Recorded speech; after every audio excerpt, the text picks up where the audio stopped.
Well, we are up to 36 people so far. I'm sure people will trickle in, but I think maybe we should get started so that we give enough time to Kate and Rebecca for all the good information that they're going to share with us. Okay, hi. Happy reunion to everybody.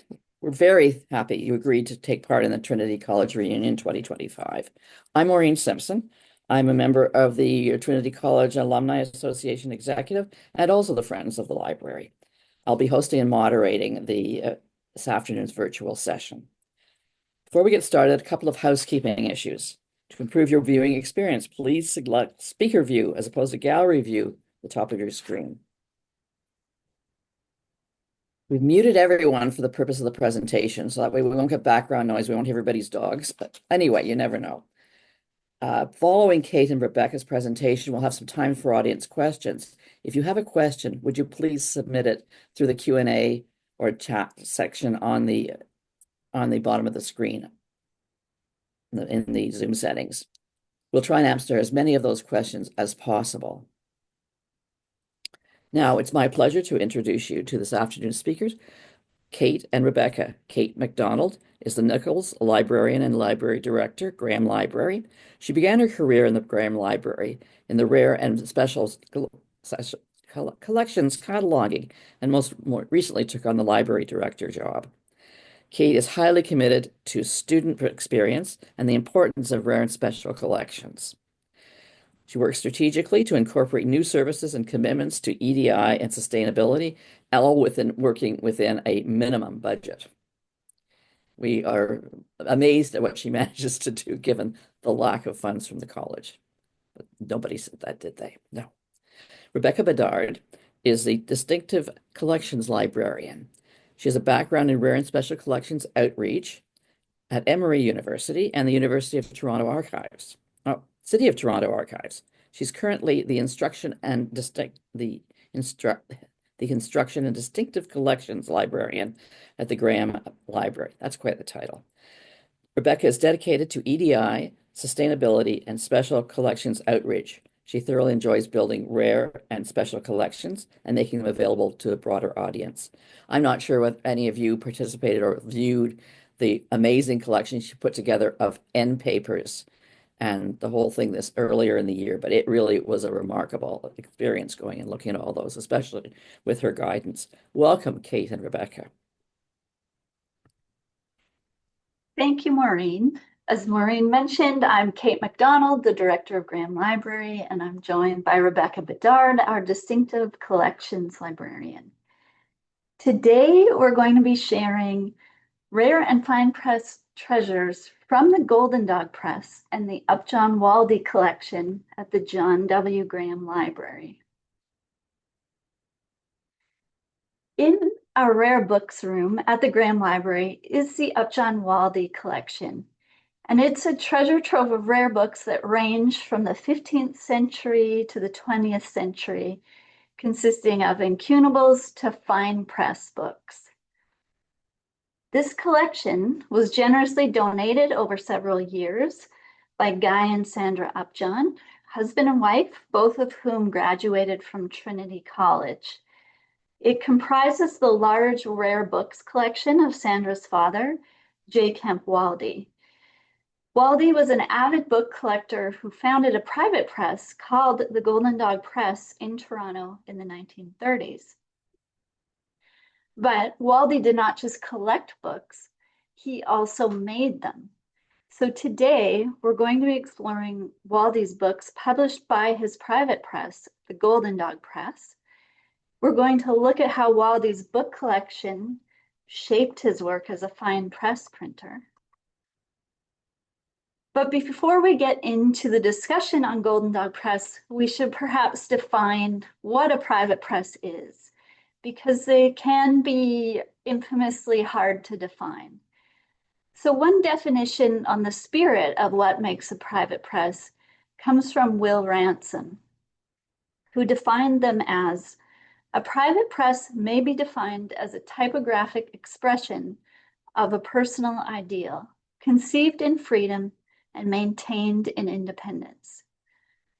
But at their core, private presses are run by people who perform or oversee all aspects of book production, including selecting text, designing, typesetting, illustrating, printing on fine handmade papers, and binding. They are dedicated to fine printing. They generally produce avant-garde or literary works in limited editions, set by hand, and they often reflect the tastes of the individuals who created them.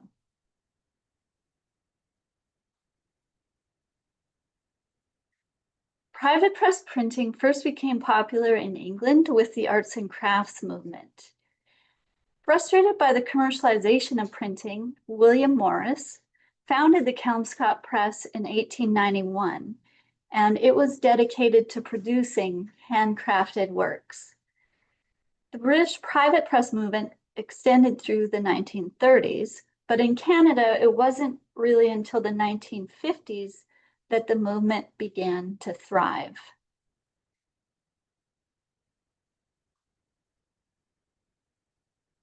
But the origins of the Canadian private press movement date back to the 1930s with the Golden Dog Press, which was one of the first private presses in Canada. There may have been a few others during the time, but it's often acknowledged as the first and most influential. And while it's been the subject of some research over the years, we're aiming to pull that all together comprehensively today. So to begin, Rebekah will provide an overview of Golden Dog Press's publications. I will talk about Waldie's personal book collection and how his appreciation of Canadian art and artists influenced his work as a fine press printer. And then we'll conclude by considering how the small but impressive output of Waldie's press impacted the development of the Canadian fine press movement. And with that, I will hand the presentation over to Rebekah to talk about the Golden Dog Press publications. Thank you, Kate.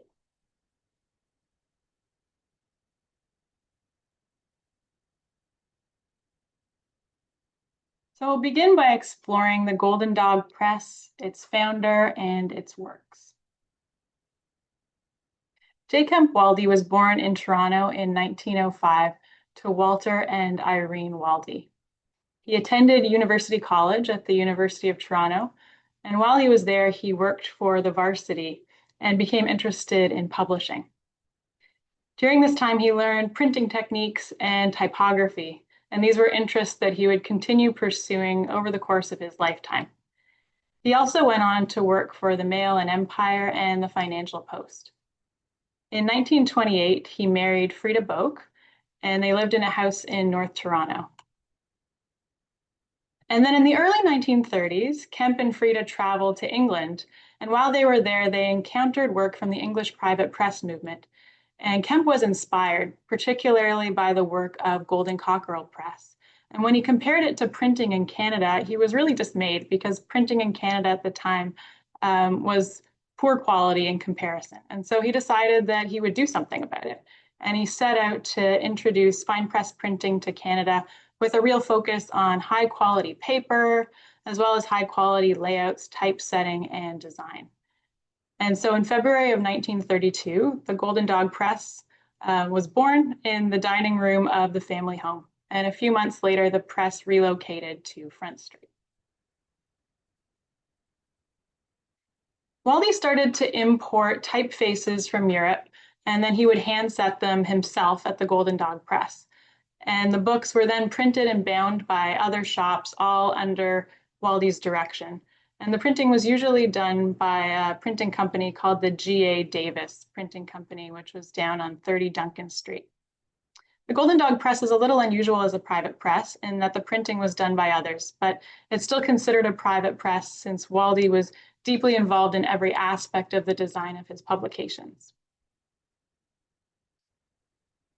The first type arrived on the day that Kemp and Frida's daughter Sandra was born. And so the very first publication of the Golden Dog Press was actually Sandra's birth announcement, which you can see here. So she was born, and the announcement was put out on Tuesday, February 16th, 1932. And Waldie then set down to work on several publications that would come out the following year in 1933. The first book-length publication was this one, Lutetia, and the book expresses Waldie's deep love of type and celebrates all of the qualities of the Lutetia typeface, which was a typeface created by a Dutch designer named Jan van Krimpen in the 1920s. The book explores the development of italic typefaces over time as well. Waldie had 50 copies printed in black and blue ink, as you can see here, and they were bound in blue and gray paper covers. And Waldie wrote, designed, and hand set the book himself. And you can see here the colophon notes that it was written, designed, and set in type at the Golden Dog Press and printed by the G.A. Davis Printing Company. And the book also features the Golden Dog Press's printer's device, with a full border, which you can see on the screen here. And the border is reminiscent of William Morris's designs and was created by Alexander Scott Carter. Also printed in 1933 was this book, First Yule, or First Christmas, which is a story of Vikings who visited Greenland from the Book of Flatey, which is a medieval Icelandic manuscript. This book was also set in Lutetia type, but this time Waldie hired a typesetter named Ralph Britt, who would go on to do the typesetting for many of the Golden Dog Press's books after this. And so Waldie remained responsible for the design of all of his books, and really had oversight over all aspects of the press. 200 copies of First Yule were printed on handmade paper, and of particular note are the illustrations, one of which you can see here. So for these, Waldie commissioned an artist named Lawrence Hyde. Hyde was still in high school at the time, and the drawings are in pen and ink, but they really have the look of wood engravings, as you can see. Hyde later learned the art of wood engraving at Central Technical School, and he worked with Waldie on several of the Golden Dog Press's publications. The same year, Golden Dog Press also published this work, The Wooden Star, which is a book based on the story L'Étoile de Bois by French symbolist writer Marcel Schwob, and it was translated into English by Kemp's wife, Frida Waldie. It's a small volume. It's 6 sheets, but they're quite long sheets, and 10 copies were made on handmade paper. Waldie also both wrote and designed this book, The Press That Never Was, which also came out in 1933, quite a busy year. So it's called The Press That Never Was, a true story of 2 printers who set out for the Newfoundlands during 1517. And the book was printed on 4 folded paper pages with blue and gray covers and features 2 drawings by Lawrence Hyde that were also included in First Yule. And Hyde began to work for Waldie, and he took care of the office of the Golden Dog Press, where he could also do his own work. Also printed in 1933 and designed by Waldie was Robert Copland's The Printer Thanks God for the Completion of His Book. It's a text from an early printer in England and is set in a typeface called Blado. The press also had several publications in 1934. This one is called The Life History of an O. Henry Rarity, The Rolling Stone by Fanny E. Ratchford. And it was included in the Colophon, which was a book collector's quarterly.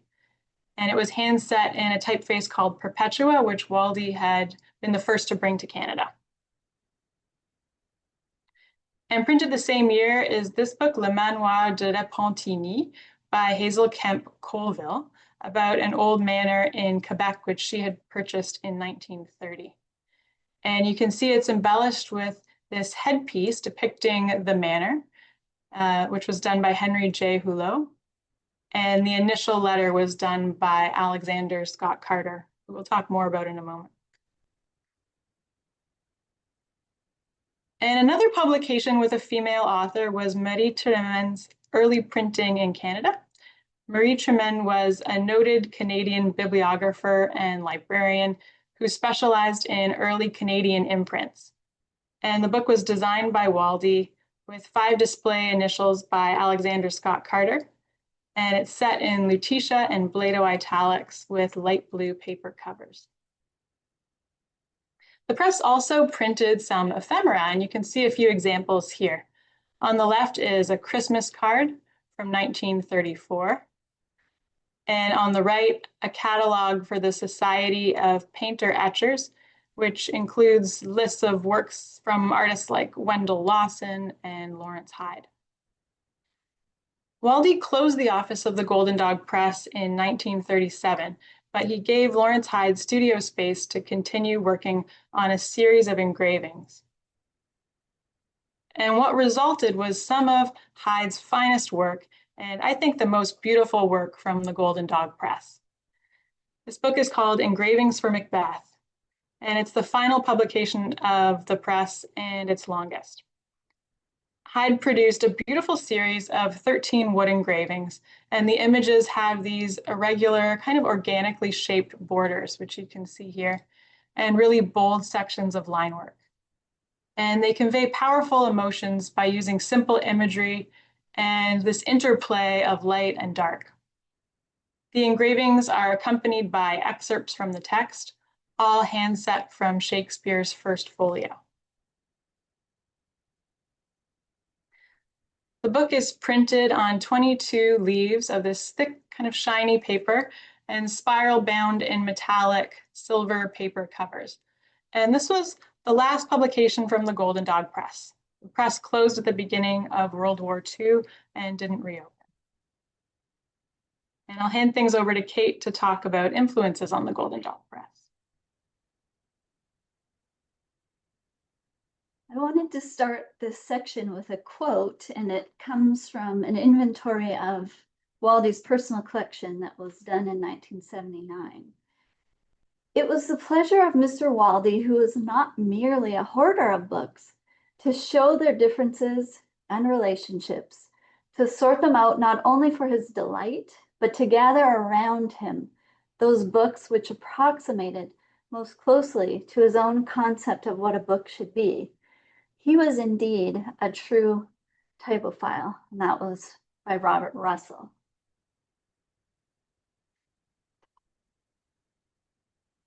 As I'd mentioned earlier, we're looking at a picture right now of a portion of the Upjohn-Waldie collection currently in our rare books. Waldie collected eclectically from a broad time span. So there was incunabula, Bibles, classic works and fine printings, rarities on Canadian exploration, and of course, fine press and limited editions. He also built an extensive reference collection related to the art of the book and covered typography, bookbinding, publishing, and design. And it really, when you see it as a whole, it really demonstrates his immense passion and interest in the book. So in considering his personal library and his collecting habits, you can see that there's this inextricable link between his drive to produce these beautiful private press editions and this love of books. So today I'm going to look at a sample of items that are in this collection now at Graham Library. So the collection includes a number of early printed books that are notable today for their typographic influence and woodcuts. So right now we're looking at the 1499 edition of Hypnerotomachia Polyphily, which was written by Francesco Colonna, who is an obscure Dominican monk. But the book, it's less known today for the actual story, which people find is very difficult to read because of its combination of Latin and Italian, and it's essentially a convoluted retelling of a romantic dream. But what people know it for today is that it's considered an early masterpiece of book design. And this was by printer Aldus Manutius, who was, of course, an Italian printer and humanist known for his Aldine press. In Hypnotomachia, Manutius commissioned a typeface for the project that was cut by Griffo. It was based on a typeface used in a previous publication, but refined. And the other thing I'd point out that you can see in this image that the publication is known for its ornate woodcuts, so that depict this imagined architecture and the journey of a protagonist through a dreamlike journey. It's a very interesting book when you see it in person. So the next early title we'll look at is Corisiana, and this title is a collection of poems by various authors collected by Palladio. It was printed by Ludovico Righi, who was a papal scribe and type designer. And what this book is known for is that it was the first use of an italic type of chancery cursive character. And this was actually reprinted in Waldie's Lutetia, which Rebekah showed earlier.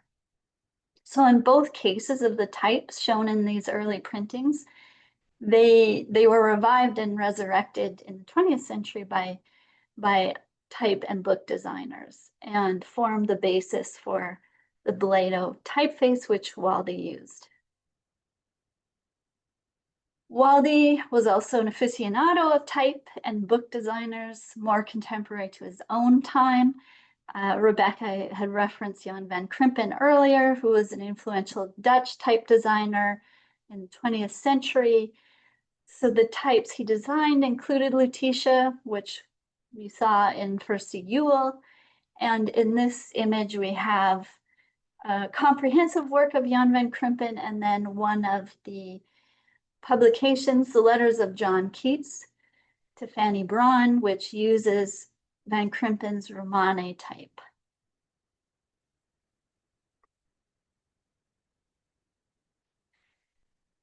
Waldie's collection also included numerous examples connected to the fine press movement spoken of earlier. So I had talked about William Morris as the founder of Kelmscott Press, and he was very influential in the book arts and the private press movement, and by encouraging this return to work by hand. And we're looking right now on to the left. This was actually an item that belonged to William Morris. It's an incunable.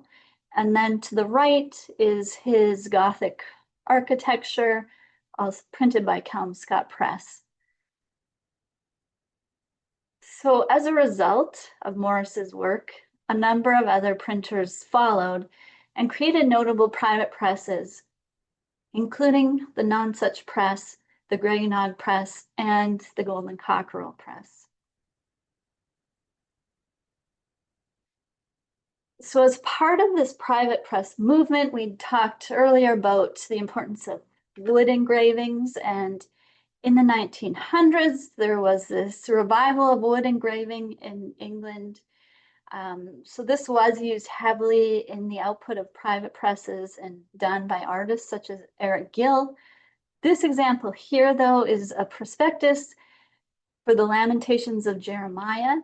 And this book featured engravings by Blair Hughes Stanton, who was a renowned English wood engraver.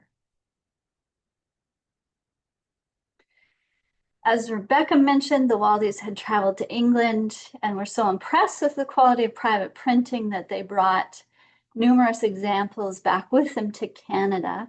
So we're showing one example here, which was by Eric Gill, depicting the Visitation, and as part of the work, the Four Gospels. And this one was exhibited at Hart House.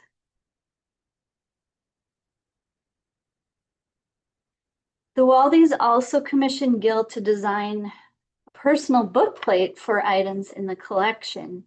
So the appreciation of enhancing this book collection also extended to the choice of bookplate. So we're seeing here right now is a letter from Eric Gill talking about the design of this book plate, and also on the right, the book plate that was produced in 1935.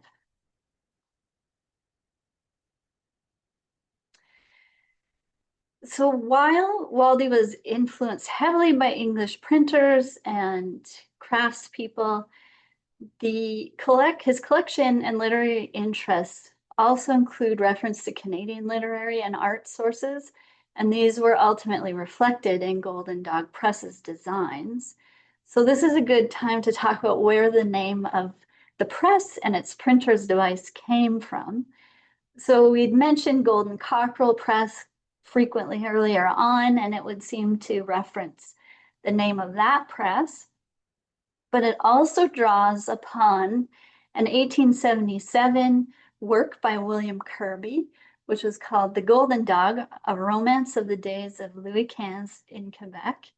And essentially, this book details the intrigues of two rival trading houses just prior to the fall of New France, that it ends in the murder of the head of the Chandor house.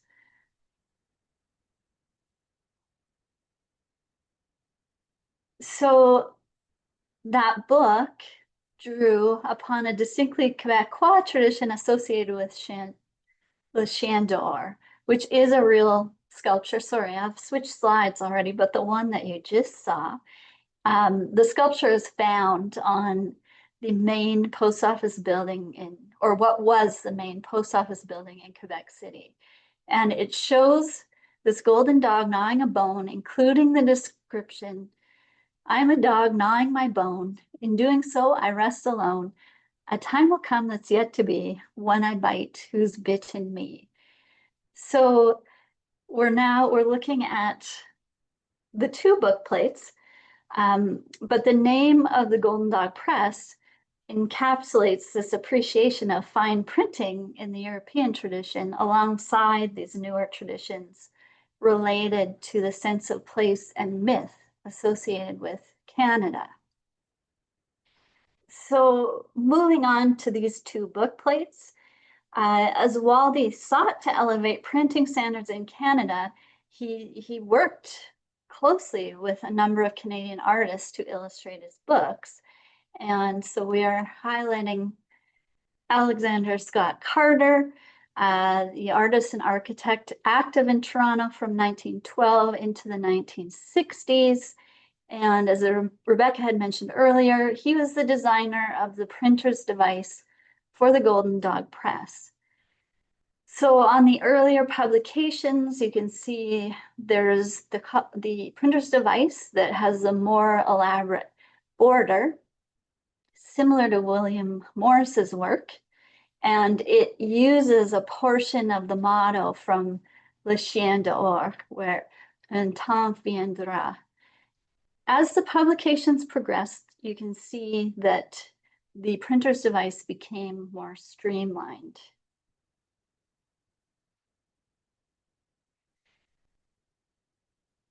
And as Rebekah mentioned, Waldie collaborated closely with Lawrence Hyde while he was still a student at high school, and who later also became inspired by the new British engravers like Eric Gill and Paul Nash.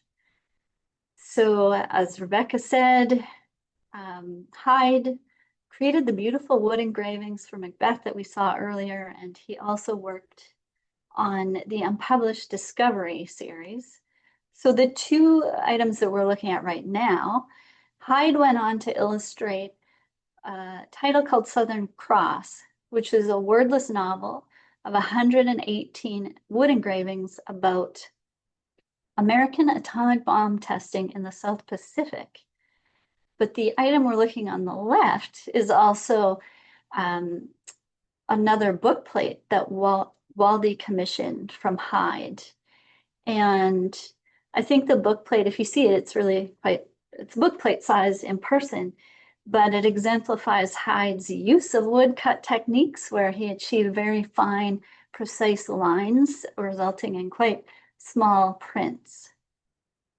So with that, this is only a small selection of the art, design, and bibliographic sensibilities that can be observed through Waldie's collection.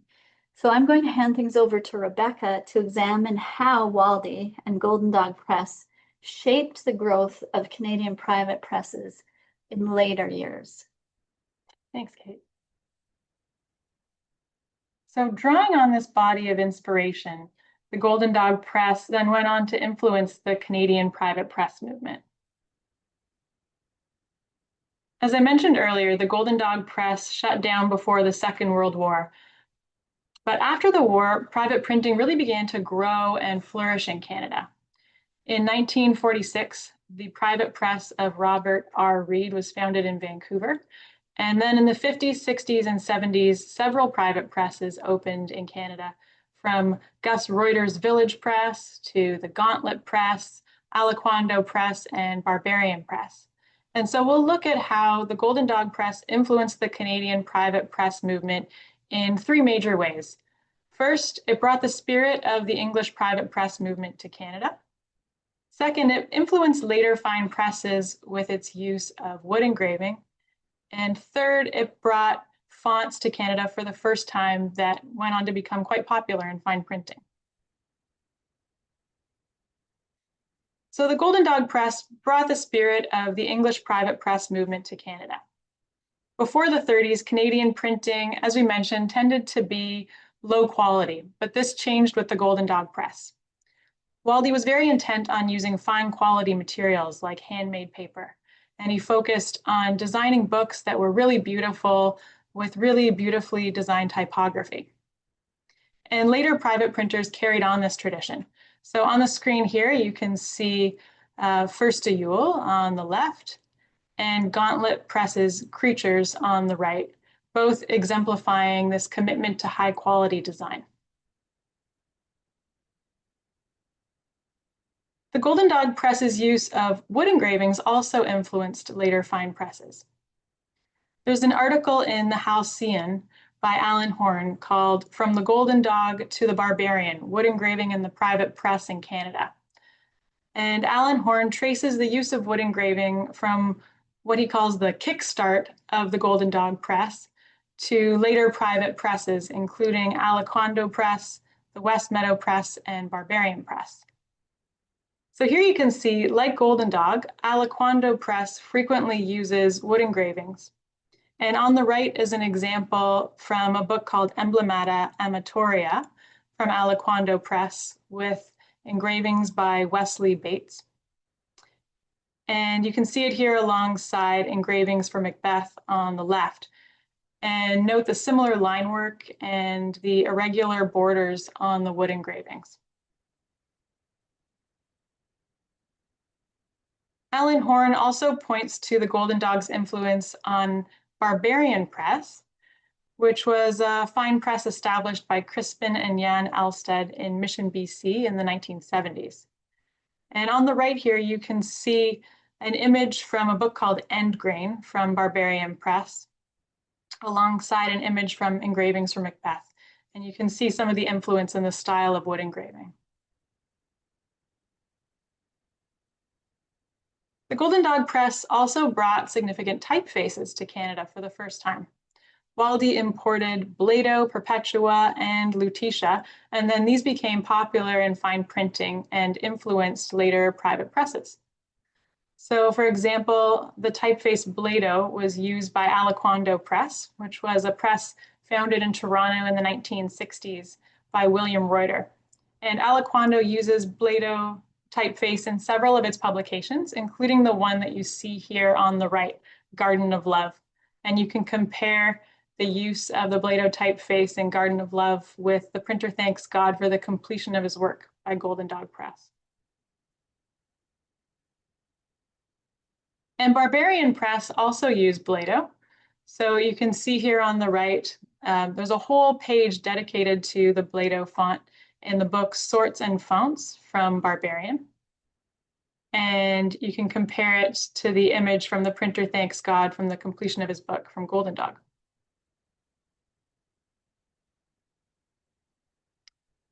Waldie's use of Eric Gill's typeface Perpetua has often been emulated as well. And Aliquando Press reflects this influence. So on the right, you can see an image from Digressions from Aliquando Press, alongside The Life of an O. Henry Rarity from Golden Dog. And then finally, Jan van Krippen's typeface Lutetia was also used by the Barbarian Press in Sorts and Fonts. So you can see this kind of delicate page on the right, all about the Lutetia typeface, alongside Lutetia from Golden Dog Press, both celebrating this typeface. And so we can see that from printing quality to styles of wood engraving and typefaces, Canadian private printing contains echoes of the Golden Dog Press. And I'll hand things back over to Kate. So today we've looked at Golden Dog Press's publications, and we've also looked at how Kemp Waldie's love of books shaped his work as a fine press printer. By examining Waldie's collection, we've seen the ways in which he was influenced by early and contemporary printing and typography, as well as the Canadian art scene. Finally, we've considered how the Golden Dog Press played a vital role in the development of the Canadian private press movement by bringing significant fonts, this emphasis on wood engraving, and the spirit of the English private press movement to Canada. Fine press printing continues in Canada today, including the work of private printers like Barbarian Press, Shanty Bay Press, and the West Meadow Press. Also to the work of Waisgouth, the Alcuin Society, and there are many others who work to promote Canadian fine printing. In 1933, the Golden Dog Press had announced to Canada that a time had come for fine printing in Canada. And Waldie was one of the ones to take the first steps in Canadian private press printing, creating this path for others to follow. So we thank you for joining us today. We're happy to take questions.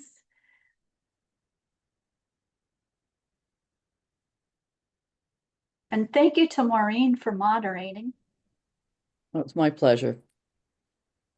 So far, it looks like we only have one question in the chat. And please, I'm sure there are more questions out there in the audience. Please let us know what you'd like to know about. This one was an oddity. I'll put it out here and see whether you can, some of you can figure it out. Hyde pen and inked before he learned woodblock. Surely not 200 originals, question mark. Anyone want to take a stab at that?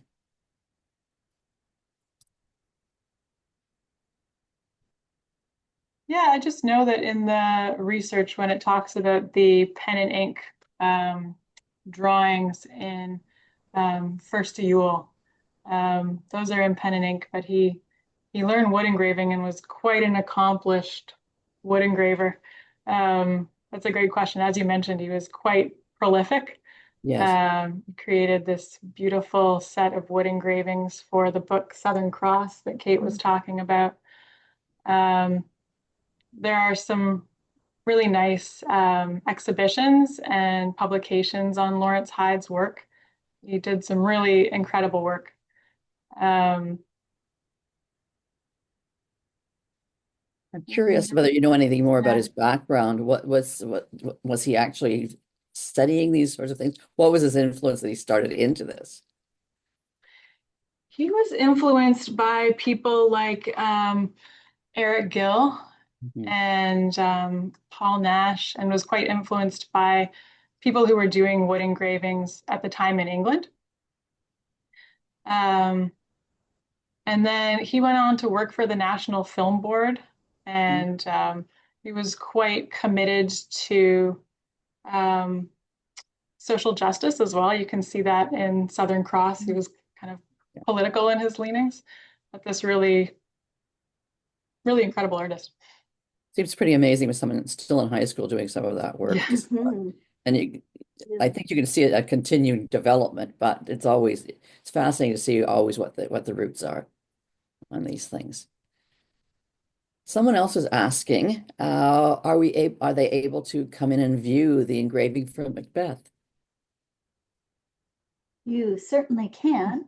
You can email Rebekah directly to set up an appointment. So to access rare and special collections at Graham Library, anyone is welcome. You just have to send us an email ahead of time to say what you would like to look at. And it's Monday to Friday, 9 till 5, but we're happy to help facilitate people's access to enjoy the items in our rare books collection generally. I think it'd be wonderful if you could set up another small exhibit with those engravings from Macbeth. Maybe some engravings focusing just on Hyde's work. I'm sure we would all enjoy Yeah, having that. that's true. We should think about that for the future. It was a few years ago now, but we had done a collaborative set of exhibits with other U of T libraries.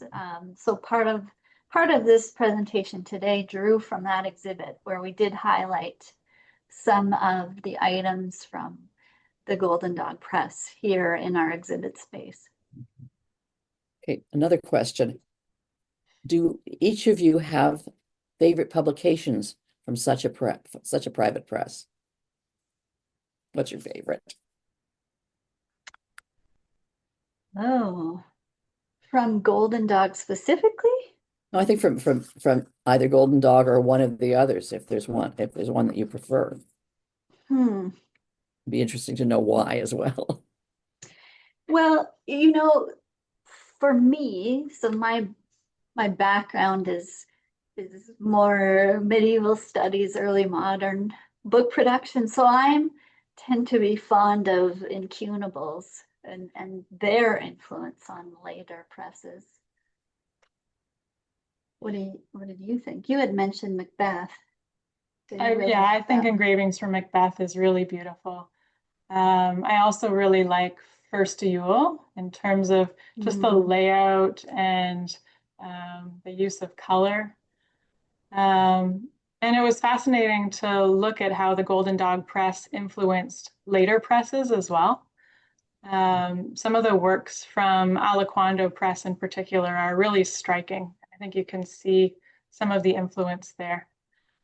There's also a book called Coulthan's Menagerie of Interesting Animals that we didn't talk about today, but it has these gorgeous illustrations of different kinds of animals alongside a nice layout with text.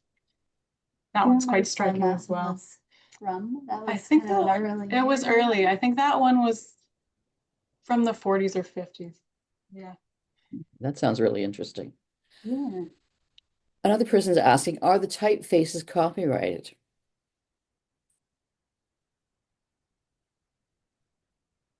That's a good question. I am not an expert on the copyright. I would expect that the ones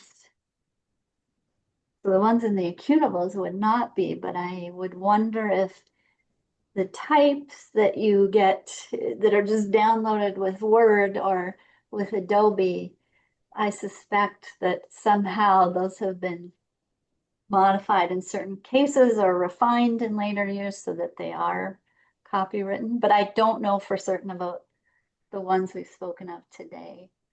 Yeah, the ones that we've talked about today are not included in Word because they're more like specialized typefaces. So I know you'd have to go and pay for them, but I'm not sure what that means in terms of copyright.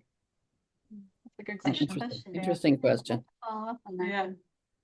Thank you. And does the typeface somehow become copyrighted if it is then a copyrighted publication?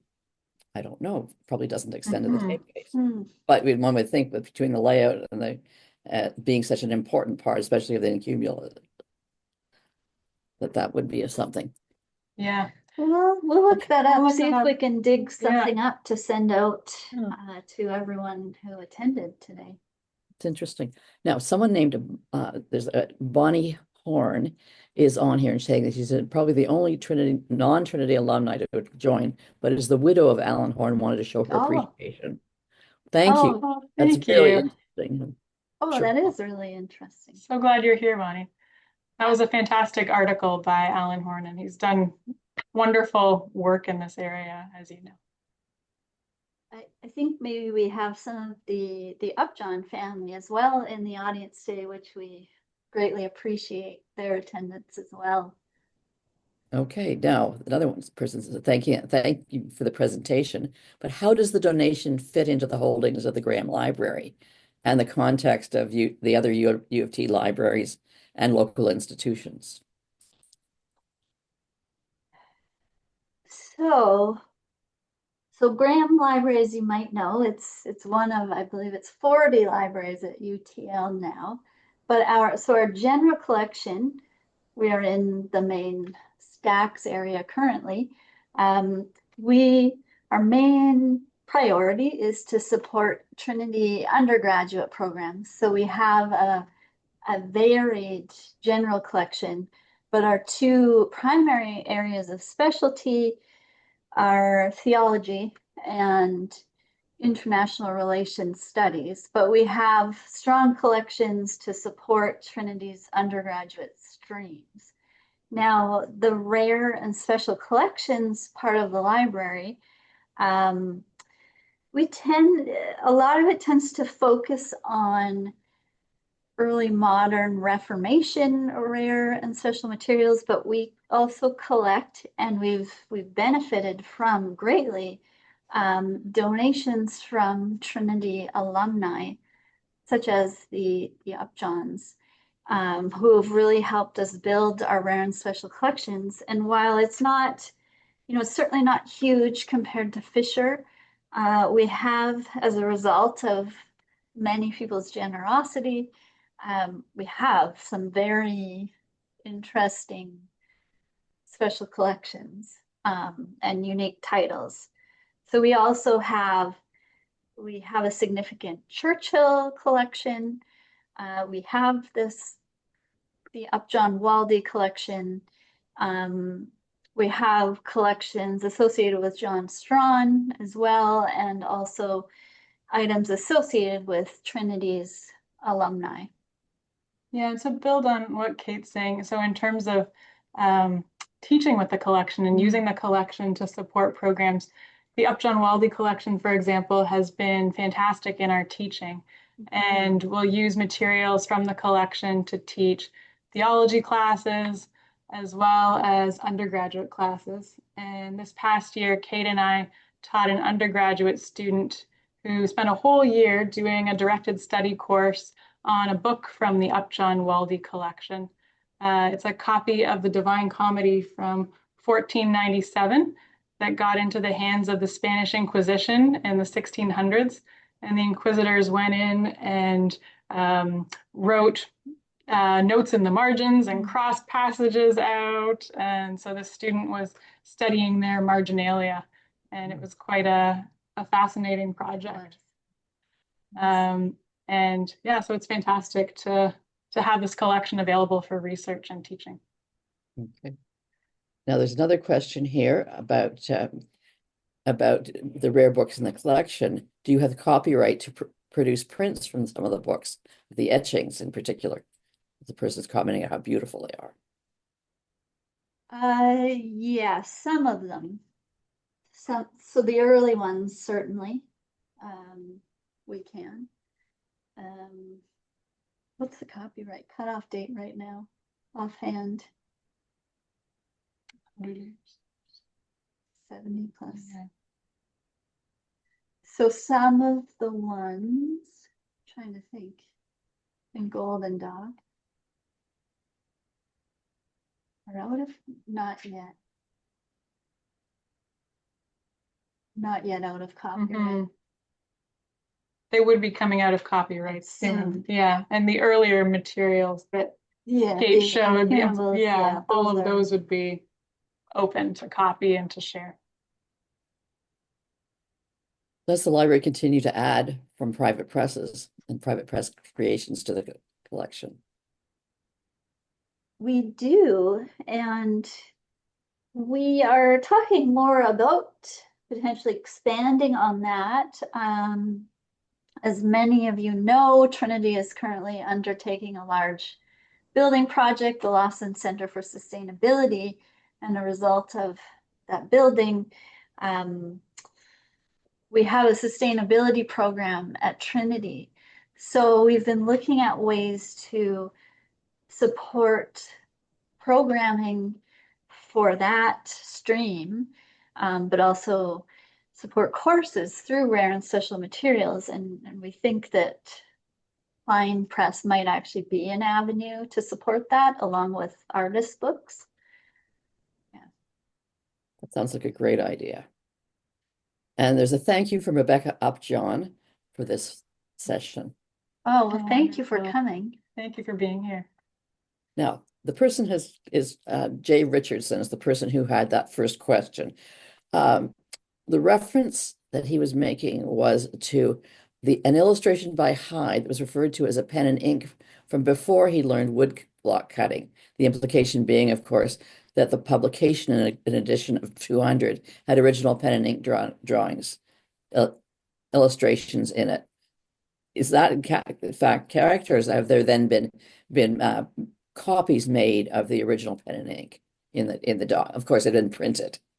I Yes. presume, So rather than inserting. he designed it in pen and ink before he learned wood cuts, but then the illustrations were reproduced. Okay. Yeah, that's a good question. I hope that clarifies it. Yeah, that makes sense. Okay, and then thank yous from a number of people, and I'm going to add my own to that. This has been most interesting, and I'd love to see some of these things up close and personal, not just on the screen where I don't get the whole picture. Well, you definitely can. We can arrange something for the Friends of the Library too. I think that would be a really good idea. Tour. I think that's really good. For sure. Or even one of the Friends of the Library speaking events or something like that. I think another thing. What other interesting treasures have you got in this Upjohn-Waldie collection that we haven't touched on today? So you had mentioned the Dante. That one's really neat to see in person. Oh, I really love the incunables. There are a number of those. So there's also some really interesting publications from Canadian explorers. So there is one, there's a letter from Franklin, right? Yeah. Like it's early years, obviously. So as in the famous Franklin expedition. So I think that's kind of neat. There's a beautiful incunable called the Psalterium from the 1400s that was printed, but it really looks like it was done by hand, and it has this beautiful illumination in it. We've used that one in our instruction. A number of the books in the collection also have really beautiful early bindings. And so we had an exhibit a couple of years ago on book bindings, and that featured a number of the books from the Upjohn-Waldie collection, which are really striking. And yeah, I would encourage people to get in touch, and we'd love to have you come and look at any of these materials, whether it's a one-on-one appointment or with a group. These are our names here. So my email address is just Rebekah, REBEKAH .Bedard, BEDARD @utoronto.ca. And we'd love for you to get in touch anytime and we can show you things. I'm sure there's lots and lots of people who will be inclined to do that now. And someone was asking where the library is. I think it's wonderful that you're now in that new building, which isn't so new anymore, but you're not in the basement of the college anymore. So we're technically in 3 Devonshire. So it's the building, so it's in the Monk School. And we do have 2 entrances. So we face onto the Trinity Laneway, so that's adjacent to the chapel.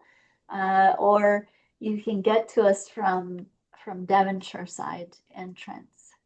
And we are in the middle building. This is the old residence that had been It was an old, we often hear at reunion from engineers who reminisce that this was an old engineer's residence. which they no longer have any residence there. My No, goodness. I guess they don't. No, they don't. No. Anyway, thank you both very, very much. This has been most interesting. And I'm sure that everybody on the online will agree with me as well. It was well worth it, and we want to hear more and more about what's in the library. Well, we welcome everyone to come visit, and we look forward to producing other talks on treasures in our collection. I Well, should again, thank the development team also today.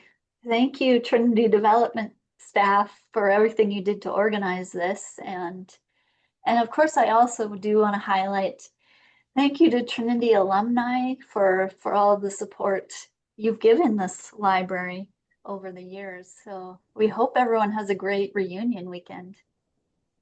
And a big thank you to the Upjohn family for donating this incredible collection. Yeah, it's a really special one.